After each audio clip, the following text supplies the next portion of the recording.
years to come. His name is Kirk Howell, and at 17, he's already established himself as one of Canada's top cross-country skiers.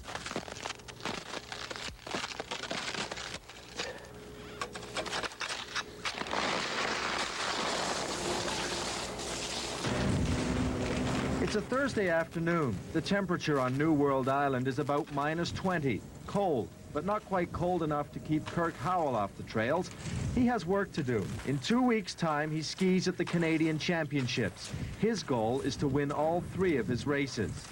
For the next 2 weeks, it would be a building process until about a week before the meet, and then after that, it would be a taper program in which you'll be ready to peak.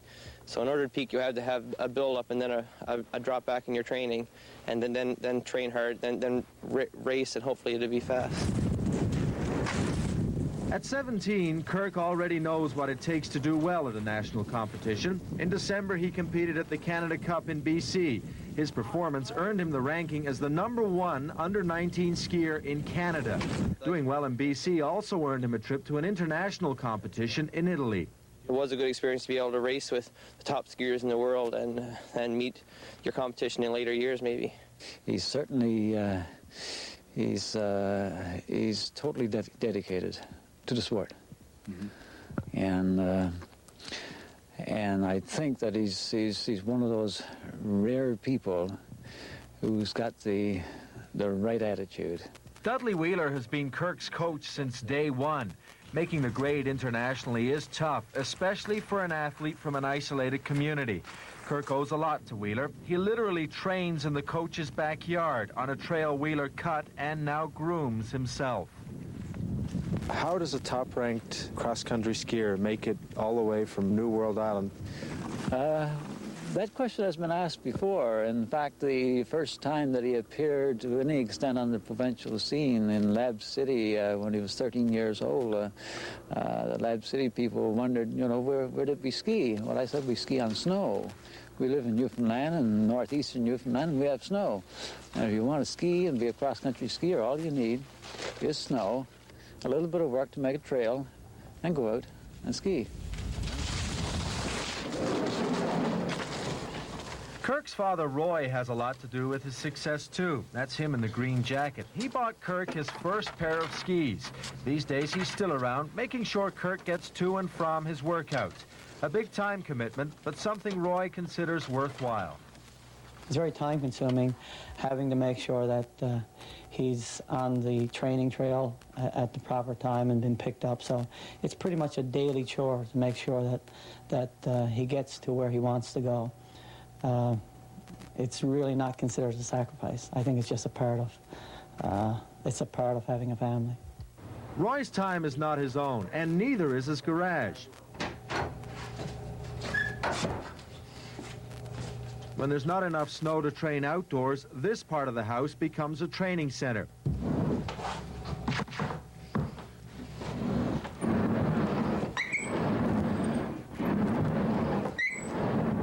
There's no high-tech gym on New World Island.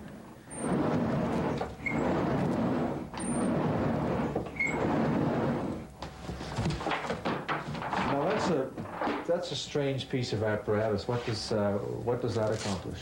Well, in skiing, your basic muscle group is your back and your arm, your tricep, and this board here, it emphasizes the skiing motion completely, and in doing so, you're exercising that muscle group, and it's quite good actually. Around here, there are no training centers and that sort of thing, so you have to do what, if you want something, you do it yourself, and you make it by hand out of the wood here.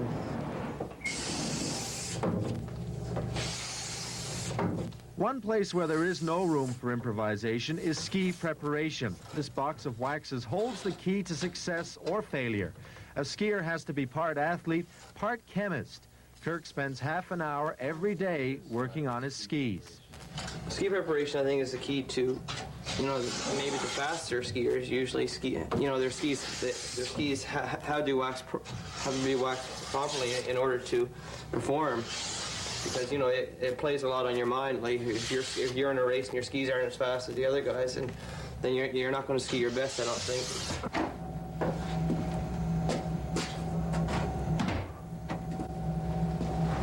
Being the father of a competitive cross-country skier, it means you have to learn a little bit about ski repair. Oh, yeah, the base hasn't torn away from the ski. It's just a sidewall. We can probably use some epoxy glue on it. Skiers are hard on their gear, and the technology changes nearly every season. 1 or 2 pairs of skis just doesn't cut it in this game. At $400 a pair, this sport can get very expensive. We've been pretty fortunate in the past couple of years because Fisher, after some good performances at the Nationals, loans them skis, and at the end of the season he can return them. So what it means now, if you're going to perform at a national level, the difference between first place and 10th place may be in the equipment that you're using. And so it is important that you have the best technology when you're on the race course. My first national medals were these 3 here, 2 bronze and a silver. That was 2 years ago, and I was pretty happy when I won those because it was my dream really to compete outside the province and win. But and now it's internationally. This year, Kirk plans to add to the medal collection. That means he probably won't be skiing in Dudley Wheeler's backyard much longer. Next winter, he says he'll leave New World Island in search of better competition and more snow. The kid from Summerford has big plans. My long-term goal is to be skiing for Canada at some Olympics, in the future. It won't be in the next few years, but, when I get older, 25 or so. I'm Jonathan Crow, and that's Between the Lines for this week.